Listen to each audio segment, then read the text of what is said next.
everyone, this is Julia from Mountain Sentiments, and I'm just going to show you a little video of how I felt soap. Here you're seeing me wrap the bar with wool roving, and there's lots of places on the internet you can purchase it from. I get mine from various suppliers, Etsy, some wool suppliers that just lots of different ones. The trick to doing the felted soap is to not use too much wool, because if you do, it makes the felting process a lot longer, and then too, your bar will not set up quite as much in the shower. Right here, and I'm sorry that the camera angle was a little off, but I'm holding the the bar under warm water, but I'm also, I'm holding I'm holding the bar together. I'm trying to keep the wool on the bar so the water does not make the wool slip off. And what I'm trying to accomplish here is to get the entire bar wet. So I'm just squeezing the water, or the bar, to get the wool all completely saturated. The pitcher you're seeing there is full of very hot water. That's one of the reasons that I wear gloves. Usually when I'm felting, I felt a lot of bars at once, and I found that not only do the gloves actually help the felting process, but it also protects your hands from the hot water, which is essential to getting a good felt on the bar, and it keeps your hands from getting all pruned up. Ask me how I know.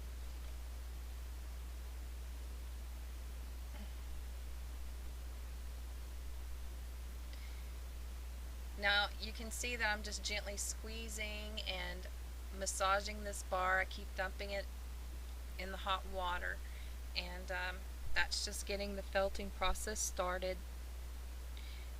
As you do this more and more, everybody will develop their own technique. This is just mine.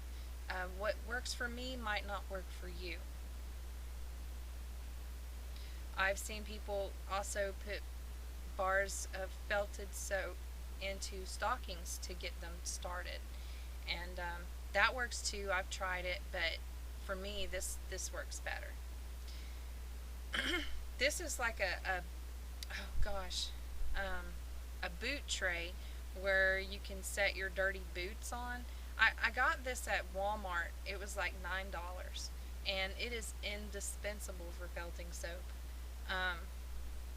It just works wonderfully to agitate that felt and to get the entire felting process done quicker. What I'm doing is just rubbing all sides. But it's imperative that you also get the felting started by gently massaging the bar before you do this, or you're just gonna like rub all your felt off.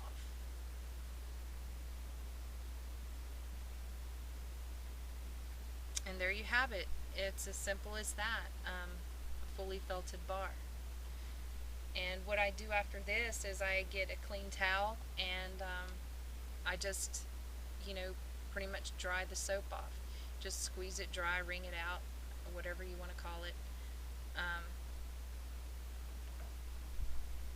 And then after that, you can just let it dry, air dry, or you can actually use a blow dryer on the heat setting to blow dry it faster.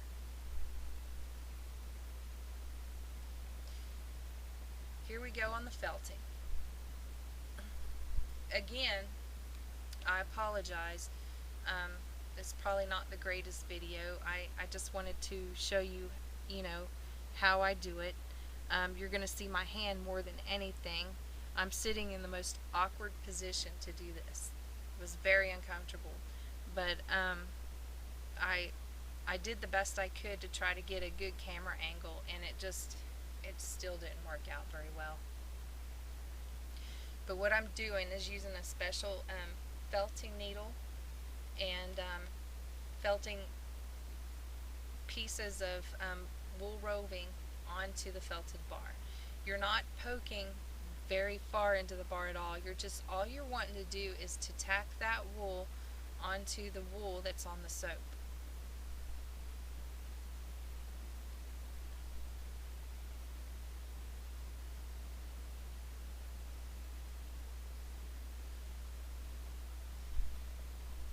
This is my favorite part of the felting. It's just like making a picture to me, or painting a picture at that. I used to oil paint, but it got a little expensive, so I just don't do it that much anymore. And this just kind of solves my craving for painting. It's so easy to manipulate that felt into doing whatever you want. You just keep playing with it. Um, you can add as little or as much as you want as far as details. Use different colors um, to make it look like a painting.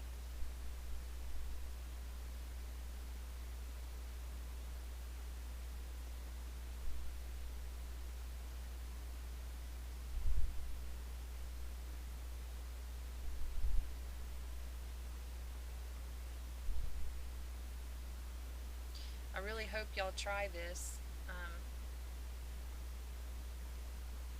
It kind of looks intimidating, but it's really not difficult at all. Oh, and there's one thing I want to let y'all know too, and this is good for whenever you felt the bar as well. Whenever you get your wool roving, it's just gonna be a big, uh, long wad of. It looks like it's just wadded up like cotton, and do not cut that. What you want to do is just kind of spread it out and pull it off. You don't want any sharp edges, because what will happen, especially when you're felting, is the edges, if you cut them, it's going to make it more coarse, and it's not going to felt as well, and it's going to stick out.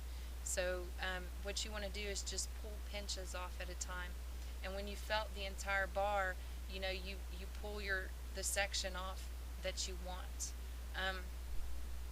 If you leave it like in one long strand, you need to kind of stretch it out to pull it apart. It's kind of like pulling apart cotton, but you don't want to cut it, you want to just pull it.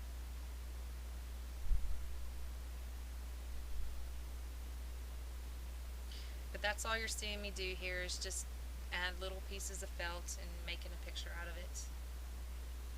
And I know, unfortunately, you're seeing my ugly old hand there instead. But I did the best I could to kind of show you how I do it.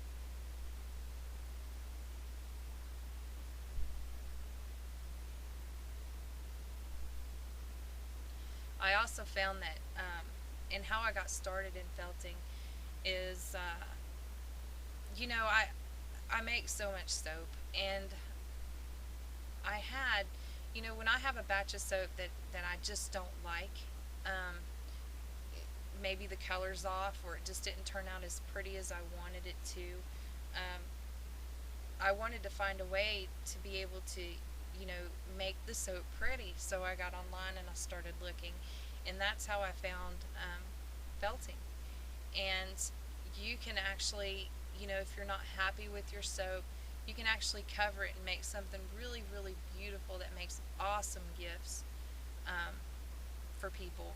And then two, not only is it beautiful, but it's also useful as well. It's wonderful in the shower.